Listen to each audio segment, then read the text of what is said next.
PE with Coach Smith. I want to talk small parachutes. So these are 6-foot parachutes, as you can see.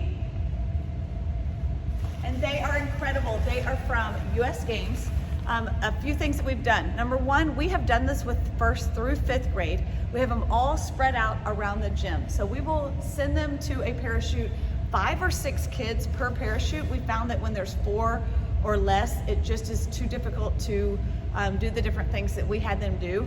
We also told them, number one, we don't stand on our parachutes unless a coach tells you. And then for our big parachutes, we don't let them grab the handles, but on the small parachutes, we must grab the handles.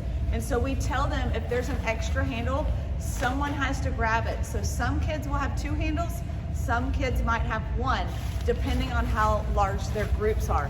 Now with the parachutes, they are awesome. So a few things that we've done. We have them go and sit around the parachute, especially 1st, 2nd, 3rd. We start out seated, do some ripples, kind of just easy shake of the parachute, then waves. We do fast waves and slow waves.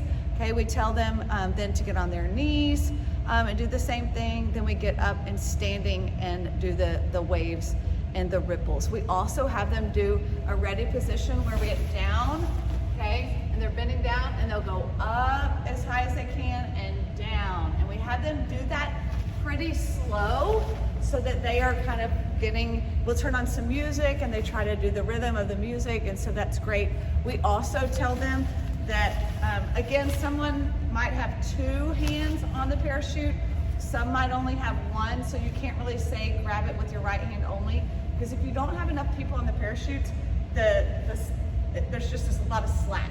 So we will tell them hold it, and then we'll have them walk in a circle, figure out working together as a group, communicate and go all the same direction, walk in a circle, okay, switch, go the other direction. We also did some activities where we put a beach ball on the parachute. I will back up and say, when we put them in their groups, we had a cone color, so this would be the blue team. We had them line up behind the cone. The first person in line was the team captain, so be strategic on that, on who you choose to be your team captain. And so anytime we needed a new piece of equipment, they were responsible for going and getting it. So we started out 0 equipment and just worked on the different ways to shake the parachute and move the parachute around. And then we had them put a beach ball in the middle of their parachute. Then we told them, okay, the first challenge is you got to stand up and keep that ball on it without dropping. So we would turn on the music and they would stand up, and you would think that they would just stand there, but no, they start shaking and balls are flying everywhere. So then we would tell them, okay, now it's a contest. Whoever can keep the ball on the parachute the longest is the winner. And if your ball falls off, then you are out and you have to sit down. And so then they start kind of thinking strategy and just team building. So that's fun to watch the different strategies, because then they're not shaking it as much as just kind of moving it around very slowly. So then we said we're gonna make popcorn, so they would pop it. If it falls off the parachute, one person goes and gets it. We then said, okay, now you're gonna work together and you're gonna start with the ball on your parachute, and then you've got to work together to pop it up in the air as high as you can.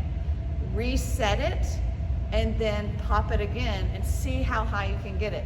We tell them if the ball comes down on their parachute to not keep shaking it. It's like a reset every time. So I did use a group as an example with that so they would understand, because initially what I would see them doing, they would get ready position, they'd go up and then the ball would land, and then they'd go up and start just shaking it and being wild, and it was kind of crazy. So then we would have a contest to see who had the highest ball in the air, and that was fun for them to watch. A lot of them would be like 3, 2, 1, go, and they would just pull it as high as they can. And I did give tips I didn't even try it with first, I just let them, guess, and then we just did. Okay, everybody, 3, 2, 1, go, and pull it up, and it would fly in the air. So then we did with our older kids with 4th and 5th, we had our team captain go get a hoop and a gator skin ball. The gator skin ball is in the middle. They're trying to pop the ball up now that they're familiar with it and try to let it land through the hoop. And so the team captain, say the parachute is here, team captain is ready, and they're running wherever the ball comes in, they're trying to make it land in their hula hoop or their small hoop. So that was a super fun one. They loved that. And then we moved to standing on a spot and tossing underhand to my team that has the parachute. If they catch it and it doesn't fall off the parachute, then they get to keep that animal and put it in their hula hoop that's by their cone.